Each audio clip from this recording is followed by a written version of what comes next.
Welcome back to the channel. I hope you enjoy. I'll be waiting for you. After a brief conversation with the doctor about his new assistant, who also happened to be his daughter, I officially began my session. How about we just start from the beginning, Antonio? Talk to me about where it all started, said the doctor. That's going to be a long story, Doc. Are you sure you just can't prescribe me like a pill or something? The time in this session is all about you. Don't worry about that. I want to hear everything you can remember about when it started and leading up to now. I lied back on the couch and began to collect my thoughts. I was always close to my mom and dad. I'm an only child, unfortunately. When I was 6, they began taking me to the hospital frequently. I had many examinations and blood samples taken that year. They never actually told me why, but I remember my mother crying hard every time she spoke with the doctors. My father had to hold her to calm her down. My mother was a staunch Catholic and immensely proud of her Mexican heritage. She kept a small altar to the Virgin of Guadalupe in her bedroom and prayed to it daily. That same year I noticed she added a second shrine next to it. I didn't recognize who the statue was on the altar, but it had a long black robe with a hood. A scythe in one hand and a globe in the other. On its left shoulder sat an owl. A floral crown of red flowers wrapped around its head, like what you would see a bride wear on a wedding. It was seeing the face on that statue that scared me at 6 years old. It was just a skull. The figure looked like the Grim Reaper, and my child's imagination ran wild seeing it the first time. The altar was decorated with flowers and candles of purple and white. When my father saw me staring at it that first time, he quickly rushed over to me and shut the door. "Your mother has her beliefs, little guy. Best to just leave her to it," my father told me. On my 7th birthday, I remember my father answering the phone looking surprised by what he heard. He hung up the phone and called my mother over as he picked me up and hugged me tight, kissing me on the forehead. "Who is on the phone, Dad?" I asked, trying to breathe through the dad hugs. "That was the hospital, my little guy, and I promise we won't have to go back there as much as you've been." I cheered at the thought of not having to spend a child's playtime waiting in cold, boring hospital rooms. My father carried me into the bedroom to tell Mom the news. She was kneeling in prayer to the dark-robed statue that I was still convinced to be the Grim Reaper. That's when I heard my mother say its name before she stood up to hug me. "Thank you, Santa Muerte," I heard her say. I lost my train of thought at this point and looked up at the Dr. Gabriel White sitting in front of me.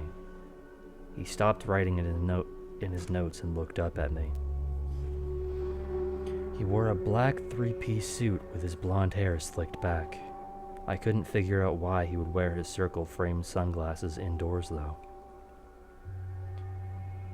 "Listen, Doctor, it gets weird from here on. I can't remember everything in full detail. I was an only child, and I've tried hard to block most of this from my mind," I said to him. "That's okay. You're doing just fine. I know it can be tough pulling these memories back up. It can almost feel like you're reliving them. Take your time and focus on what you think are the most important instances," he said. "Why are you wearing sunglasses indoors at night, Doc?" I asked him. "Oh, I actually had laser eye surgery recently. My eyes are still a little sensitive to any light right now. I hope that doesn't bother you," he said abruptly. I told the doctor it wouldn't be an issue. I laid back again on the couch and continued to recollect the memories. I was 9 when the weird shit started happening. I remember sitting in the pew in between my parents at church. At least 200 people in attendance at your usual Sunday morning sermon. I only looked down for a second. When I looked up, the entire row in front of me was suddenly standing up staring at me. They still had the clothes I remembered them wearing before, but their faces were just skeletons staring at me, cold and eyeless. I looked around as the fear took over. I saw every row stand and turn to stare at me in an orderly fashion, all clothed skeletons, just staring with their jaws open and pointing at me.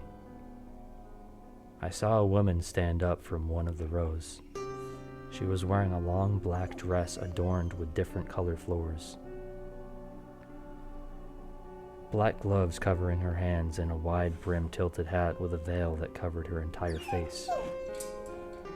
She seemed to almost drift over to the end of the pew where I sat and stood there motionless. I began to sob as tears streamed down my face. Before I could reach for my mother's hand, I felt my father's hands cover my eyes. He whispered in my ear to stay quiet and that he was going to grab my hand and guide me out. "Don't open your eyes. I see them too. Just keep your eyes shut until I tell you to open," my father whispered to me. He grabbed my hand and guided me. I kept my eyes shut as I squeezed his hand. I heard Mother speak to the figure as I clung to my father with my eyes closed. I never heard any response back, only my mother speaking. I can't remember anything she honestly said to it at this point. I just remember being so scared I was trying to picture happy things in my head to keep me from losing it. It was only when I was in the car that my father told me I could open my eyes. Both my parents were silent on the car ride home from the church. They assured me everything was okay when I got home, and I said I was just a special child with gifts. Still traumatized, I stayed hugging my mother to the rest of that day. In between drifting in and out of sleep, I heard my parents arguing, but I can't remember the depth of the conversation at this point in my life anymore. It was so long ago. That next day was the worst day of my life before recent events. Our house was outside of town, nothing but forest and trees on either side of the road leading up to it. There was not a house for miles close to the one I grew up in. It was a bright sunny day when I got out of school for the day. The school bus pulled up to my drop-off point. It reached the stop earlier than usual, otherwise my mom would have been there waiting for me. As I got up and reached the front of the bus to get off, I looked back at all the children I would have normally seen with rosy-colored cheeks sitting in the seats. What I saw when I looked back was far different. They all looked like they were pale and gray. Their skin looked shrunken into their heads, making the outlines of their skulls vivid. Their mouths were all open like they were trying to speak, but only silence filled the bus as they all stood up on the seats pointing at me. None of them had eyes either. They all looked like a horrid real-life version of that Edvard Munch painting called The Scream. I screamed in horror as I ran down the stairs of the bus and fell on ground below. As I picked myself up, I saw the bus driver pointing at me through the open door.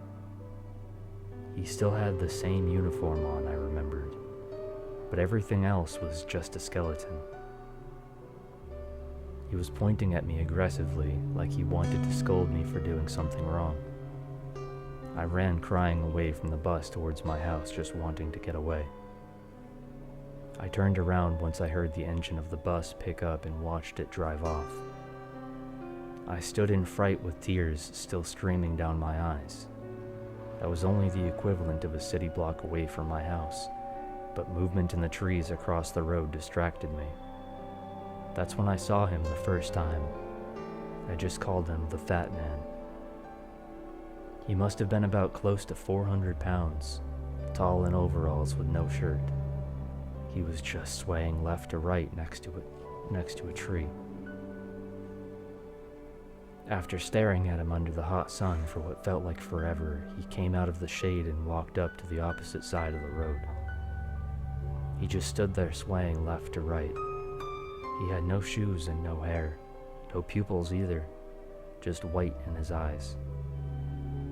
Under his eyes were long black streaks that went to his mouth, almost like tattoos. The fat on him hung in rolls, but the way he walked up to that sidewalk and swayed left to right made him seem light-footed. That's the end of part 1. Thanks for taking the time to listen to one of my videos. I'll catch you in the next one. Ciao.